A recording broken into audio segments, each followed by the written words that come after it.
आज आपण एका साध्या पद्धतीने बटाट्याचा पराठा बनवणार आहोत. रेसिपीला सुरुवात करते. इथे एका ताट घेतलंय. ताटामध्ये चवीपुरतं मीठ घालणार आहे. तुम्ही तुमच्या आवडीनुसार मिठाचं प्रमाण कमी अधिक करू शकता. त्याच्यानंतर थोडंसं पाणी घातलंय म्हणजे मीठ चांगलं विरघळेल. त्याच्यानंतर त्याच पाण्यामध्ये मी पाव चमचा तेल घेतलंय.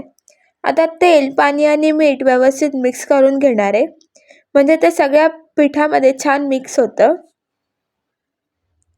आता मी याच्यामध्ये 2 कप पीठ घेतलंय. 2 ते 2.5 कप पीठ घेतलंय. आता पीठ छान मळून घ्यायचं आपल्याला. पराठ्याचं पीठ मळताना पीठ नेहमी घट्ट ठेवायचं. तुम्ही बघू शकता थोडं थोडं पाणी घालून मी पीठ पूर्ण मळून घेतलेलं आहे.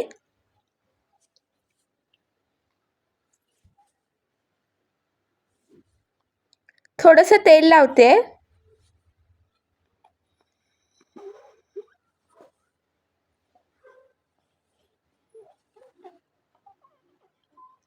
पीठ छान माझं मळून झालेलं आहे. आता हे साईडला ठेवणार आहे मी बाकीची तयारी होईपर्यंत.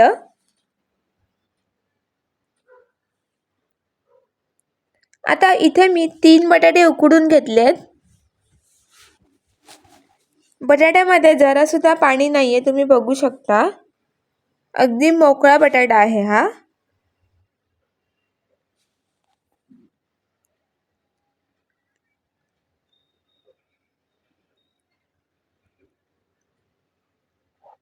बटाटा किसून झाल्यानंतर मी त्याच्यामध्ये पाव चमचा मीठ घातले,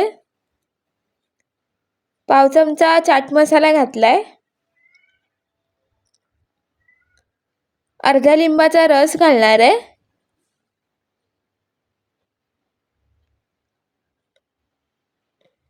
लिंबाच्या रसामुळे चव छान येते म्हणून लिंबाचा रस घातलाय. त्याच्यानंतर पाव चमचापेक्षा थोडीशी कमी आलं लसूणची पेस्ट घातली आहे. पाव चमचा लाल तिखट, पाव चमचा धनेपूड, पाव चमचा जिरेपूड आणि पाव चमचा हळद घातली आहे. इथे मी जेवढे मसाले वापरलेत ना त्याचं प्रमाण तुम्ही तुमच्या आवडीनुसार कमी अधिक करू शकता. त्याच्यानंतर बारीक चिरलेली कोथिंबीर घातली आहे.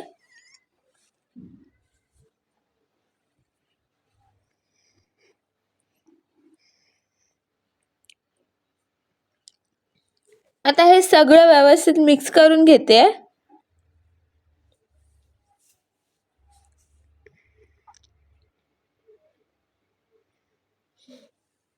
तुम्हाला जर अशाच मस्त मस्त रेसिपी पाहायच्या असतील तर श्री किचनला नक्की सबस्क्राईब करा आणि शेजारचं बेल आयकॉन दाबायला विसरू नका, म्हणजे मी जेव्हा जेव्हा नवीन रेसिपी अपलोड करीन त्याचं नोटिफिकेशन तुम्हाला नक्कीच भेटेल.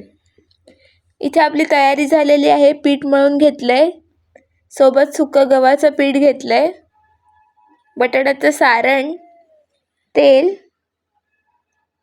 आता मी कणकेचा गोळा घेतलाय पिठात बुडवून.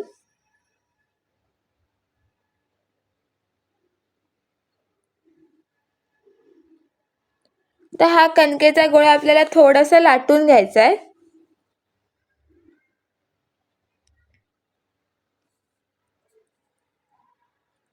थोडंसं तेल लावते त्याला, तुम्ही तूप बटर लावू शकता.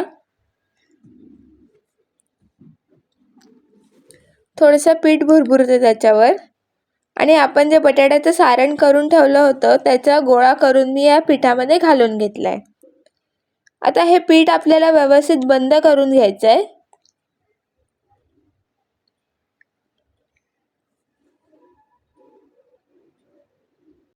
या पद्धतीने केलं ना की एकही पराठा फाटत नाही.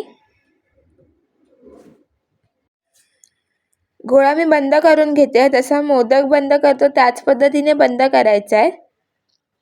आणि जो गोळा आहे आपला तो थोडासा असा दाबून घ्यायचा, म्हणजे सारण सगळीकडे व्यवस्थित पसरलं जातं आणि पिठाच्या काठोकाठ सारण लागतं. आता हा पराठा आपल्याला अलगद हाताने लाटून घ्यायचा आहे. अगदी पुन्हा थोडंसं पसरवून घेते पीठ लावून आणि आता अलगद हाताने लाटून घेणार आहे मी याला.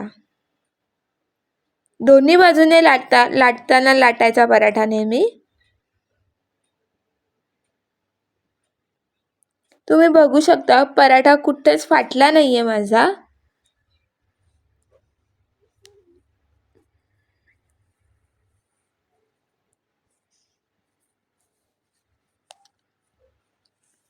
लहान मुलांना सगळ्यात आवडीची गोष्ट म्हणजे बटाट्याचा पराठा.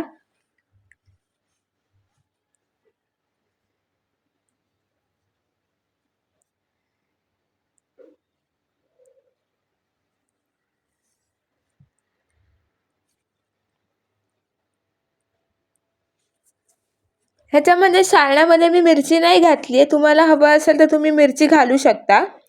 तवा आधीच तापत ठेवला होता मी. तवा छान तापल्यानंतर तव्यावर थोडंसं तेल सोडते, म्हणजे पराठा छान शेकला जातो आणि पराठा तव्याला चिटकत नाही.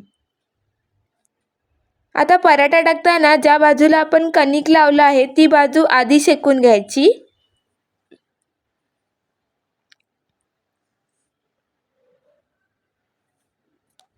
पंधरा ते 20 सेकंद ती बाजू आधी शेकून घ्यायची, म्हणजे पराठा छान होतो. तुम्ही बघू शकता 15 ते 20 सेकंद झालेले आहेत. आता पराठा मी उलटून घेणार आहे.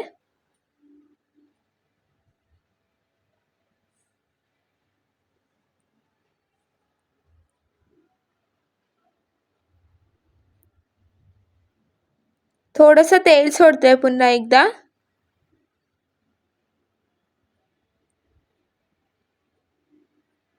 आणि हा पराठा दोन्ही बाजूने छान असा शेकून घेते आता. मस्त झालाय ना अगदी.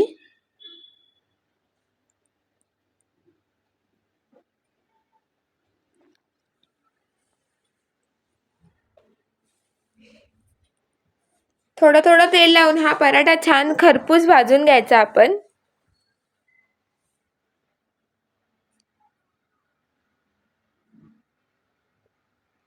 या पद्धतीने दाबून शेकला की छान भाजला जातो.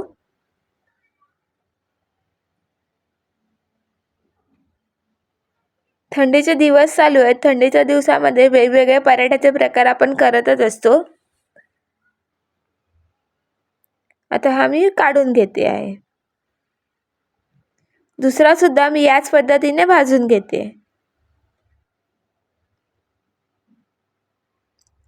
हा थोडा मी मोठा केलाय आणि थोडासा जाड केलाय, लेकीला द्यायचा होता म्हणून.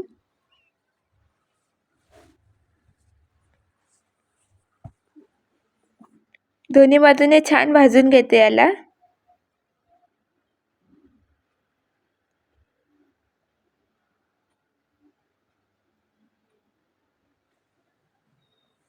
तुम्हाला व्हिडिओ थोडा जरी आवडला असेल तरी प्लीज व्हिडिओला एक लाईक करा, शेअर करा, सबस्क्राईब करा.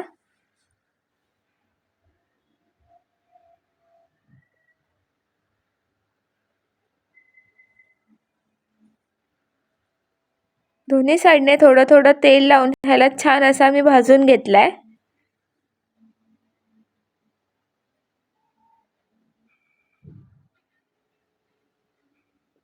मस्त दिसतोय ना अगदी खरपूस.